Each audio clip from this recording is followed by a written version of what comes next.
E commerce సంస్థలు చాలా తెలివిగా కస్టమర్లను బుట్టలో వేసుకునే ప్రయత్నం చేస్తాయి. ఇవన్నీ మార్కెటింగ్ జిమ్మిక్కుల వంటివే అయినా సరైన అవగాహన లేని వాళ్లు మోసపోయే ప్రమాదం ఉంది. ఆన్లైన్ షాపింగ్ చేసే సమయంలో కస్టమర్ల మైండ్ను ప్రభావితం చేసే విధంగా సంస్థలు కొన్ని ట్రిక్స్ను ఉపయోగిస్తాయి. కస్టమర్ల నిర్ణయాన్ని ప్రభావితం చేయడం, వారిని గందరగోళానికి గురిచేయడం, బలవంతంగా షాపింగ్ చేయించడం, ఇలా ఇందులో రకరకాల ట్రిక్స్ ఉన్నాయి. వీటిలో మొదటిది ఫాల్స్ అర్జెన్సీ. ఆలస్యించిన ఆశాభంగం అంటుంటారు కదా, అదే తరహా ట్రిక్ ఇది. ఈ వస్తువును ఇప్పుడు కొనకపోతే ఇంకెప్పటికీ కొనలేరని, ఆఫర్ మిస్ అయితే ఇక ఎప్పటికీ తక్కువ ధరలో దొరకదు అన్నట్టుగా కస్టమర్లను ఫాల్స్ అర్జెన్సీలోకి నెడతారు. రెండో మోసం బాస్కెట్ స్నీకింగ్.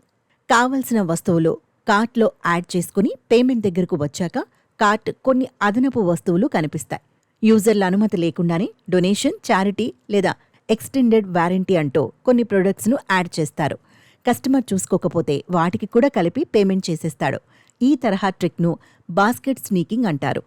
మూడవదిగా బెయిట్ అండ్ స్విచ్. ముందుగా ఒక వస్తువుని తక్కువ ధరకు లిస్ట్ చేసి తీరా దాన్ని కొనే సమయంలో అది అందుబాటులో లేదని దాన్ని పోలి ఉన్న మరో ప్రొడక్ట్ను కొనేలా ట్రిక్ ప్లే చేస్తారు. దీన్నే బెయిట్ అండ్ స్విచ్ అంటారు. నాలుగవ మోసం ఫోర్స్డ్ యాక్షన్. కస్టమర్ల చేత బలవంతంగా కొన్ని వస్తువులను కొనేలా చేసే ట్రిక్ ఇది.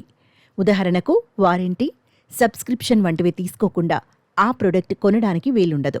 అలాగే కొన్ని ప్రొడక్ట్స్ను 2 లేదా అంతకంటే ఎక్కువ క్వాంటిటీలోనే కొనాలి. ఇలా బలవంతంగా కొనేలా చేయడాన్ని ఫోర్స్డ్ యాక్షన్ ట్రిక్ అంటారు. అవన్నీ కాకపోతే ఇలా కూడా దోచేస్తారు.